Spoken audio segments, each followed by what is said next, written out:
or Gavin Newsom? Well, I'd have to vote for Gavin Newsom, Me of course, too. 100%. I wouldn't blink. No What doubt. about you, Hasan? I'd probably vote third party. You would? Oh yeah. I mean, at that point, it doesn't even matter. Like, because my policy on this is the same as like my refusal to endorse Kamala Harris. I love how they stopped it right there. Right. He didn't get a chance to fully explain his take, but I don't know. What do you think? There's been a lot of hoopla and conversation and debate, and I think some of it in bad faith. Yeah, so there's this idea that, like, and Adolph Reed is a scholar who I really respect. He's professor emeritus at University of Pennsylvania. He's a political scientist. He's a Marxist, kind of a traditional Marxist, and or a democratic socialist, you could say. And he like back in 2014 wrote an article in Harper's where he was basically like, look, for my entire life, the Democrats have said that every election we've had is the most important election of our lifetime, and that if we don't, in 2014, okay, he's like, if we don't win this election, then we're gonna lose all of this stuff. Yes. And none of it really focusing around policy choices that benefit people's lives materially in terms of everybody, but specifically around specific identity groups, right? Mm-hmm. Things that, I support and I think that we would want to do better. Sure.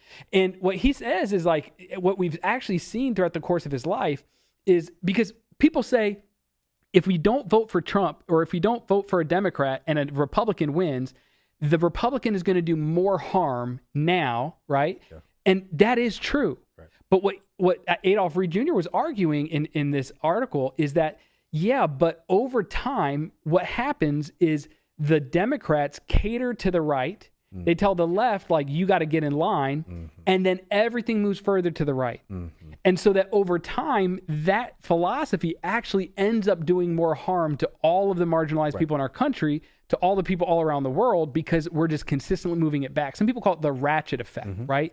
When a Democrat gets into office, when a Republican gets into office, they ratchet it to the right. But how does the ratchet work? You can't really turn it back left. It just kind of stops in place and holds.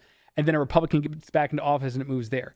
So when I look at a situation like this, I'm like, yeah, like, okay, if Gavin Newsom wins the next election, let me just tell you what's going to happen. And at the end of the day, to be honest, I would probably end up voting for Gavin Newsom. Yeah, likewise. I mean, maybe not in Illinois because it doesn't matter, but if I was in a swing state, so I'm not going to judge anybody for doing that. And maybe I wouldn't. To be honest, I don't know how I would answer the question if it was posed to me. I'm not really exactly sure. But if Gavin Newsom were to win this next election, which is a silly conversation to have because he's not even the candidate. We're 2.5 years out. We haven't had primaries.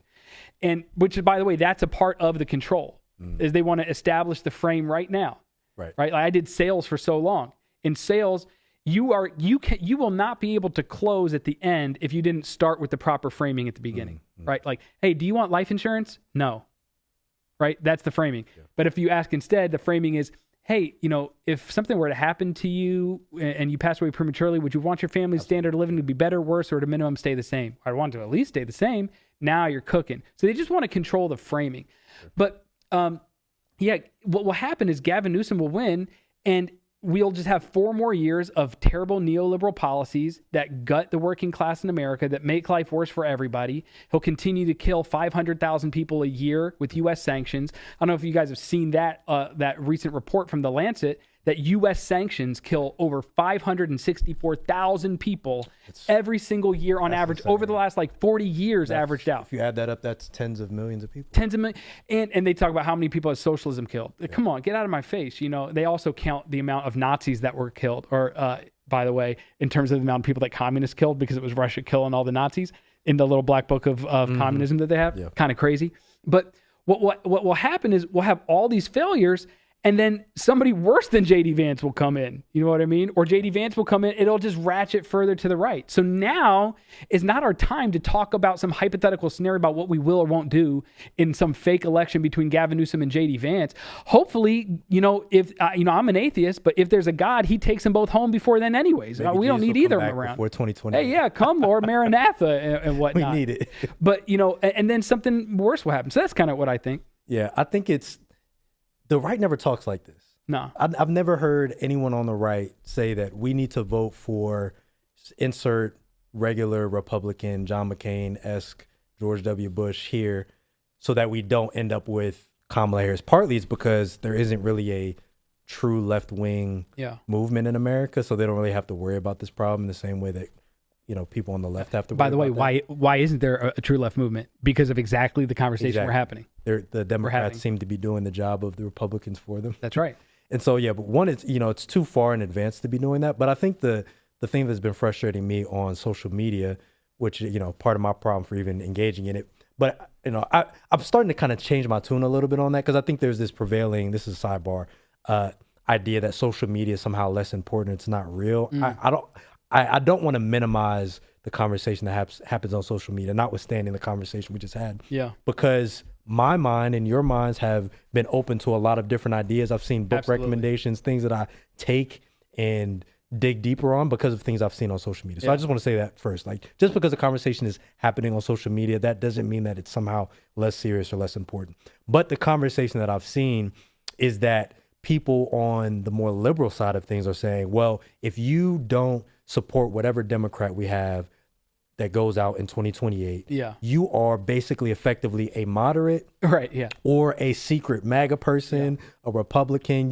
You're actually an op of our cause, because you don't care about the marginalized communities that are going to be harmed by whatever Republican president comes after Donald Trump. Right. Which is a very frustrating conversation for me as a black man who has family members who are immigrants who I'm worried about under this current administration. But I still have a leftist perspective, because the ultimate reality is I'm not looking to just see the next 4 years be less painful for me, even though that is hard. Like, I think one of the things that has been challenging about this past year is that in ways that I don't think many of us have had to reckon with in the past, a lot of the imperial harmful policies, we've called it the imperial boomerang, it's coming back to us. Right, yeah. And so we're feeling the effects of fascism at home in a way that, especially people in my generation, even black people, right? Historically, we've experienced this, but in the past 30 years, the whole nation is experiencing fascism in a way that is shocking to the system by design. And so it does make me even at times think, damn, I just want some relief. Yeah, same, yeah. But I get that to feeling. your point, right, like,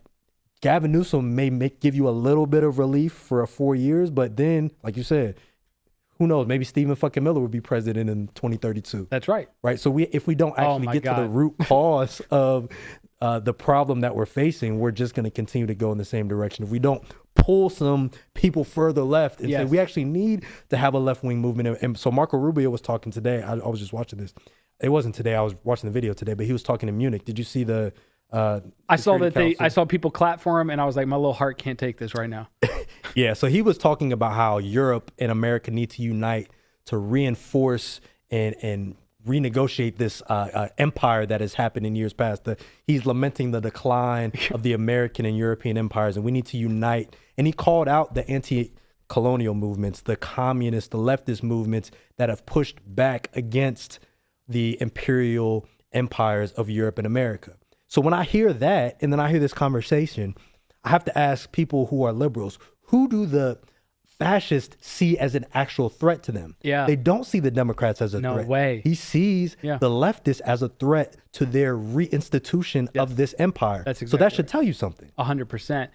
And, honestly, like, for me, the way I look at Democrats is they're a progressive mirage, even on the identitarian issues, right? Because, one, economically, I grew up in, Section 8 housing in North Philly under, during Bill Clinton's presidency. And I remember all of a sudden us not having as much food as we had. I remember all of a sudden life getting a lot harder. And it wasn't until I was an adult that I understand that that's because Bill Clinton led us into completely gutting our social safety nets in this country, right? We have NAFTA that's happened under Democrats. The repeal of Glass-Steagall happened under Democrats. So one, they're moving further and further to the right. I love Thomas Frank's book, Listen Liberal, or Whatever Happened to the Party of the People, where he kind of details that slide under Clinton and the DLC, the Democratic Leadership Council or Committee or whatever it was, of their intentional framing of like, we've got to move more out of being the party of the workers to being the party of the corporations if we want to get the money and keep winning.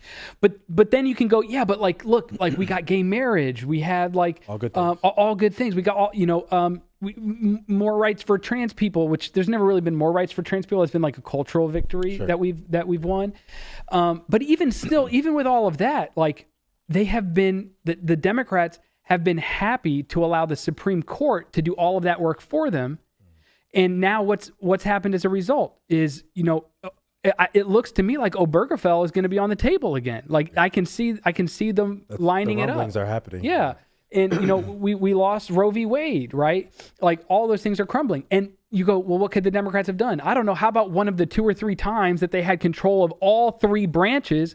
They could have actually codified abortion into law. Yeah. They could have codified gay marriage into law. They could have codified trans rights into law. Of course, they never wanted to do those things. Now, I'm old enough to remember that when I was in undergrad and, I was a far right wing Christian, evangelical, Christian nationalist. Been converted. Yeah. And I was like, I walked into a dorm room of another guy on my hall at my Christian university, Oral Roberts University, and he had an Obama and a Hillary poster. And I was like, what?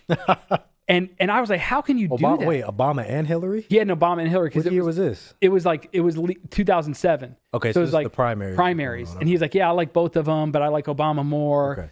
Okay. And I was like, that's crazy. You're a Christian. How could you do that? What about gay marriage? What about abortion? And you know what he was able to say to me? He's like, well, neither of them are pro-gay marriage because they weren't.